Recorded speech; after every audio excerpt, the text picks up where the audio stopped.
Hello student, आज हम super charger के बारे में पढ़ेंगे। What is the function of super charger, super charger कैसे काम करता है, सुपर चार्जर की एडवांटेजेस क्या हैं और सुपर चार्जर की डिसएडवांटेजेस क्या हैं, तो इसके बारे में आज पढ़ेंगे। तो सबसे पहले सुपर चार्जर बेसिकली जो यूज़ होता है वो रेसिंग कार एंड एरोप्लेन्स के लिए यूज़ होता है। जो रेगुलर जो हमारी व्हीकल जो जैसे हम कार घर के लिए यूज़ करते हैं तो उसमें एक special type of super charger लगा होता है जिसको हम टर्बो चार्जर कहते हैं। मीन्स टर्बो चार्जर भी एक सुपर चार्जर ही होता है, लेकिन वो बेसिकली हमारे एग्जॉस्ट के गैस के प्रेशर से रन होता है। तो आज हम बेसिकली टर्बो चार्जर के बारे में डिस्कशन नहीं करेंगे। तो हम बेसिकली जो टर्बो चार्जर के अलावा जो next type of super charger है उनके बारे में बात करेंगे। तो जनरली जो रेसिंग कार्स हो गई या एरोप्लेन हो गया, हाई एल्टीट्यूड पे जहाँ पर एयर की वैल्यू कम होती है, प्रेशर कम होता है आउटसाइड, तो वहाँ पर हम जनरली सुपर चार्जर यूज़ करते हैं। तो सबसे पहले मैंने यहाँ पर टाइप्स ऑफ सुपर चार्जर लिखे हैं। तो जो सुपर चार्जर हैं जो रन बाय एग्जॉस्ट गैसेस होते हैं उनको हम टर्बो चार्जर कहते हैं। दूसरे जो रन बाय इंजन पावर, जैसे जो हमारी इंजन की क्रैंक शाफ्ट है उससे जो हम आउटपुट से जो पावर जनरेट करते उसकी जो पावर है वो हम किसी बेसिकली ब्लोअर या बूस्टर के अंदर उसको रन करके उसका प्रेशर इंक्रीज करते हैं। तो basically they are called another type of supercharger called root blower हो गया, वेन ब्लोअर हो गया, ये ऐसे बड़े सारे टाइप्स हैं। मतलब ये डायरेक्ट इंजन से पावर लेते हैं। ये वो सुपर चार्जर जो इंजन से पावर लेते हैं, ये वो सुपर चार्जर जो इंजन से डायरेक्ट पावर ना लेकर एग्जॉस्ट गैसेस से रन होते हैं। तो बेसिकली फायदेमंद तो टर्बो चार्जर ही हुए। चलो आगे चलते हैं। ये काम हमने सुपर चार्जर का लिखा है। फोर्सिंग मोर एयर इनटू इंजन, ज़्यादा एयर इंजन में डालने के लिए जब हम किसी चीज़ को कंप्रेस करते हैं, देखो उसकी डेंसिटी बढ़ जाती है। तो जैसे मैंने मान लिया, सपोज मैं एक डायग्राम लेता हूँ, सपोज ये मैंने एक डायग्राम ज्यूम कर लिया और एक डायग्राम बिल्कुल इसकी कॉपी ले लेते हैं जो बिल्कुल इसकी कॉपी हो, तो यानी उसका वॉल्यूम बिल्कुल सेम हो। ठीक है, जैसे मैंने यहाँ पर ले लिया तो ये बिल्कुल इसके सेम वॉल्यूम का है। तो अगर मैं इसमें बोलूँ इसमें और दोनों में एयर मॉलिक्यूल्स हैं, तो अब मैं एयर मॉलिक्यूल्स में शो करूँ तो ये एयर मॉलिक्यूल्स यहाँ पर थोड़ी दूर दूर पड़े हैं और यहाँ पर जो एयर मॉलिक्यूल्स है वो बहुत पास हैं। यानी देखो वॉल्यूम किसका ज़्यादा है, देखने वाली बात है। अभी दोनों केस में जो वॉल्यूम है वो दोनों का सेम है।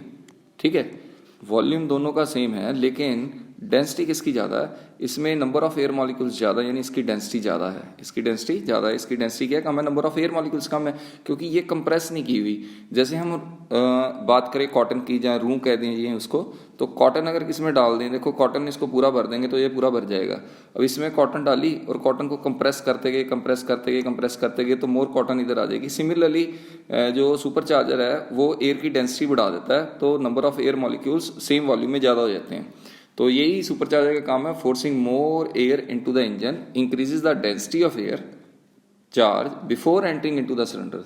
मतलब चार्ज ज़्यादा एंटर हो जाएगा, ज़्यादा एयर एंटर हो जाएगी क्योंकि उसकी डेंसिटी बढ़ चुकी है। तो अगर हम हाई एल्टीट्यूड की बात करें, जैसे सपोज ये मैंने अर्थ का सरफेस मान लिया, जैसे जैसे हम ऊपर जाते हैं तो प्रेशर कम हो जाता है। ठीक है, तो अर्थ के सरफेस पे जब हम यहाँ पर खड़े हैं तो यहाँ पर प्रेशर बहुत ज़्यादा होता है, 1 एटमॉस्फेयर मानते हैं।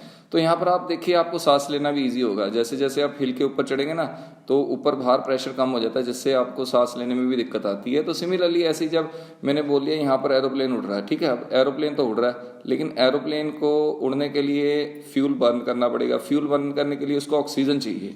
तो ऑक्सीजन जो लेगा, तो देखो इनटेक बाहर का जो प्रेशर है वो कम है। अगर बाहर का प्रेशर कम है तो ये ज़्यादा एयर इनपुट कर नहीं पाएगा। तो एयर लेने के लिए यहाँ पर टरबाइंस लगाए होते हैं। वो टरबाइन के वेन्स ही ऐसे बने होते हैं, जो एयर एंटर होती है यहाँ से उसको उसका क्रॉस सेक्शन एरिया लगातार कम करते रहते हैं, जिससे वो एयर है जो कंप्रेस हो जाती है और ज़्यादा अमाउंट में एरोप्लेन के अंदर चल जाती है। तो कहने का मतलब है, अगर हमने हाई एल्टीट्यूड पे सुपर चार्जर वगैरह यूज़ नहीं करते तो हम एयर को कंप्रेस नहीं करेंगे। अगर एयर कंप्रेस नहीं होगी तो फिर हमें जो नेसेसरी आउटपुट है वो नहीं मिलेगी। तो एट हाई एल्टीट्यूड वही लिखा है, density of air is much less and the engine under performs, बहुत पूर परफॉर्म करेगा। टू कंपनसेट पावर लॉस, जो वहाँ पर पावर नहीं बन रही इंजन में, vehicle at higher altitude superchargers are must, मतलब सुपर चार्जर चाहिए ही चाहिए हैं, इसके बगैर काम नहीं होगा। Adding extra air and hence fuel increases, fuel भी बढ़ जाएगा, फ्यूल इनपुट बढ़ जाएगा, एयर बढ़ जाएगी, तो उससे हमारी जो मीन इफेक्टिव प्रेशर है वो बढ़ जाएगा। मीन इफेक्टिव प्रेशर है वो पावर इंक्रीज कर देगा। Mean effective pressure is directly proportional to, that is power output. Mean इसलिए बोलते हैं क्योंकि हर एक टाइम पे जो प्रेशर है वो अलग अलग होता है, उसका मीन को हम मीन इफेक्टिव प्रेशर कह देते हैं। तो जो पावर है अगर हम सुपर चार्जर की बात करें वो प्रोवाइड होती है मैकेनिकली बाय बेल्ट के गेयर या शाफ्ट के थ्रू से या चेन के थ्रू से। जनरली जो अगर अच्छी आपने पावर ट्रांसमिट करनी है तो वो थ्रू गेयर यूज़ कीजिए तो बहुत बढ़िया रहता है। तो मैकेनिकली अगर डिस्टेंस ज़्यादा तो बेल्ट एंड चेन का काम लिया जाता है, ठीक है। तो these are basically supercharger are run by, ये क्रैंक शाफ्ट के आउटपुट से इन चीज़ों को चलाया जाता है। चलो सर ठीक है। तो ही करके ना देखो सुपर चार्जर एक तरीके से आउटपुट को यूज़ करते हैं इंजन की, तो इतना बढ़िया भी नहीं माना जाता क्योंकि आउटपुट पावर कुछ इन तीनों चीज़ों को देखो अगर ट्रांसमिट करेंगे तो कुछ एनर्जी तो हमारी क्रैंक शाफ्ट की आगे जाएगी। चलो वो डिसएडवांटेज बताएंगे, अभी छोड़ते हैं।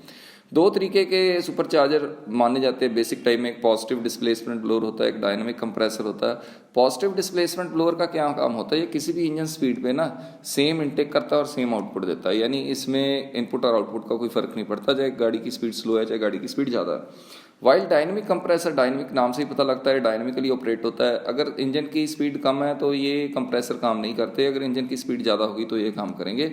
और स्पीड जैसे जैसे बढ़ेगी तो वैसे वैसे प्रेशर इंक्रीज होगा। बेसिकली एक्सपोनेंशियली का मतलब है मोर स्पीड मोर प्रेशर, ठीक है। मोर और ज़्यादा स्पीड और ज़्यादा प्रेशर, और ज़्यादा स्पीड और ज़्यादा प्रेशर, ठीक है।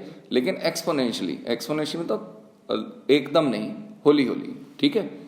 तो ये मैंने दो टाइप के कंप्रेसर शो किए हैं, एक ये जो रूट ब्लोअर है और ये वेंट टाइप ब्लोअर है। रूट ब्लोअर में क्या होता है, यहाँ से एयर आती है, ये दो लोब्स होते हैं, ये दो लोब्स देखने में ऐसे लग रहे हैं, इनके अंदर अपन कह सकते हैं अभी थिकनेस भी ले सकते हैं, इसकी अंदर तक होते हैं। तो ये जो ये लोब्स हैं ये जनरली 90 डिग्री पे होते हैं दोनों एक दूसरे पर। यहाँ से एयर आ रही है तो यहाँ पर ये खाली जगह है, ये अगर क्लॉकवाइज घूमेगा तो ये एंटी क्लॉक घूमेगा, दोनों की जो रोटेशन का सेंस है वो अपोजिट होता है। ये क्लॉक है तो ये एंटी क्लॉक 90 डिग्री पे रहेंगे। तो ये एयर यहाँ पर आगे सक्शन कर लिया इसने, तो सक्शन करने के बाद ये यूँ घूमेगा और ये घूमेगा, ये एयर घूमती घूमती यहाँ आ जाएगी और ये साइड में यहाँ पर एयर कंप्रेस हो रही है ऑलरेडी। तो होगा क्या, अभी ये सबसे लीस्ट कंप्रेस्ड है, ये सबसे ज़्यादा कंप्रेस्ड है, ये इन बिटवीन कंप्रेस है, क्योंकि अभी इसका ये यहाँ जाएगा और ये कंप्रेस करके यहाँ पर आउटपुट गिर देगी। ये जब लोब ऐसा हो जाएगा तो ये वाली एयर भी इस तरफ आ जाएगी और यहाँ से निकल जाएगी। तो ये अभी तक अनकंप्रेस्ड है, ठीक है। तो यहाँ से हमें ज़्यादा कंप्रेस यानी ज़्यादा डेंसिटी में एयर आउटपुट मिल जाएगा। सिमिलरली वेन टाइप में क्या होता है, यहाँ से क्या होता है, यहाँ से फ्लूइड, यहाँ से एयर शक करते हैं, ठीक है। यहाँ से एयर शक की तो ये वेन्स हैं, ये स्प्रिंग लोडेड होती हैं, इनमें स्प्रिंग होता है, ये यहाँ से कभी अंदर कभी बाहर। जैसे देखो अभी यहाँ पर ये इसकी लेंथ कम है, जब यहाँ पर पहुँचेगा तो इसकी लेंथ बढ़ जाएगी, है ना। यहाँ पर इसकी लेंथ कम है, जब ये यहाँ पर पहुँचेगा इसकी लेंथ बढ़ जाएगी। जब यहाँ पर आए देखो ये, जब ये चीज़ यहाँ पर घूम के आएगी तो इसकी लेंथ अपने आप छोटी हो जाएगी, कि स्प्रिंग लगा होता है वो अपने आप वेन्स अंदर चल जाते हैं, ठीक है, और अपने आप बाहर आ जाते हैं। ये सेंट्रिकली ऑपरेट करता है। यहाँ से एयर आई, यहाँ से यहाँ पर इकट्ठी होगी, ये जब वेन ब्लोअर यहाँ से आगे जाएगा, जैसे ये यहाँ पर आ गया वो एयर को यहाँ पर ले आएगा।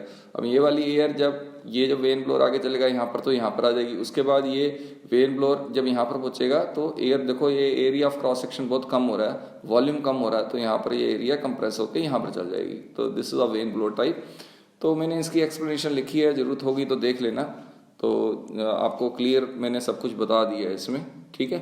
तो आगे देखते हैं, ये जनरल बात करें एडवांटेजेस एंड डिसएडवांटेजेस की, what is the advantage and disadvantage of this type of supercharger. तो सबसे पहले अगर एडवांटेज की बात करें तो there are number of advantages. तो एडवांटेजेस क्या हैं, एक तो higher power output, higher power output मिलेगी, ज़्यादा पावर मिलेगी। दूसरा जो क्योंकि ऑक्सीजन अच्छा मिल जाता है, एयर पुश करके डाली जाती है, उससे जो स्मोक है वो कम हो जाती है, reduced smoke in the exhaust. और कह सकते हैं क्विकर एक्सेलरेशन बहुत जल्दी मिलती है, क्योंकि सुपर चार्जर लगाया ही बूस्ट करने के लिए जाता है, तो आराम से हमें क्विक ऑपरेशन के लिए हमें ये काम आती है। इसके अलावा हम कह सकते हैं हायर टॉर्क आउटपुट होती है। इसकी जो टॉर्क आउटपुट, अगर मैं बच्चों ये बोल दिया ना हायर पावर आउटपुट बोल दिया, तो हाई टॉर्क भी बोल सकते हैं, पावर भी बोल सकते हैं, हायर टॉर्क आउटपुट भी लिख देते हैं यहाँ पर, ठीक है। TORQ टॉर्क हो गया। और वो कह सकते हैं ये थोड़ा ना देखो टर्बो चार्जर से जो आम सुपर चार्जर हैं जो बेल्ट ऑपरेटेड होते हैं वो थोड़े टर्बो चार्जर थोड़ा कॉस्टली होता है, ठीक है। ये जो रूट ब्लोअर हो गए इनका थोड़े कॉस्ट कम होती है इसकी, ठीक है।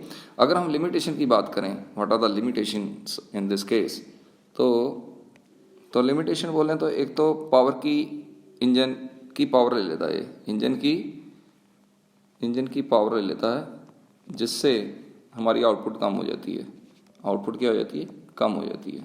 ठीक है, तो ये इंजन की पावर लेता है, ये नुकसान है। कई बारी टर्बो चार्जर इसका सुपर चार्जर लगाने का फ़ायदा ही नहीं होता। जो हम एयर बूस्ट करने के लिए एक्स्ट्रा एनर्जी लेते हैं, ठीक है, तो जो पावर देते हैं वो उतनी एनर्जी बनती है, यानी उसका फ़ायदा नहीं होता। इसकी गियर रेशो ध्यान से ली जानी चाहिए। इसके कारण एक हीट जनरेशन ज़्यादा हो जाती है, increased heat generation, heat generate बहुत ज़्यादा होती है। ऐसा क्यों? क्योंकि the engine should have proper heat dissipation system as well as it should be able to withstand thermal stresses. तो थर्मल स्ट्रेसेस बहुत ज़्यादा प्रोड्यूस होती हैं, हाई टेम्परेचर हो जाता है, इसके कारण हीट लॉसेस ज़्यादा बढ़ जाते हैं। इंड्यूसेस स्ट्रेसेस, तो स्ट्रेस तो अपने आप ही इंड्यूस होगी। इतनी ज़्यादा हाई पावर आप जब जनरेट करते हैं तो पिस्टन को वो बियर करने के लिए भी जो स्ट्रेस है ज़्यादा इंड्यूस करनी पड़ती हैं अपने आप में। ठीक है, थैंक यू स्टूडेंट, इसको कंप्लीट कीजिए। Okay, bye bye.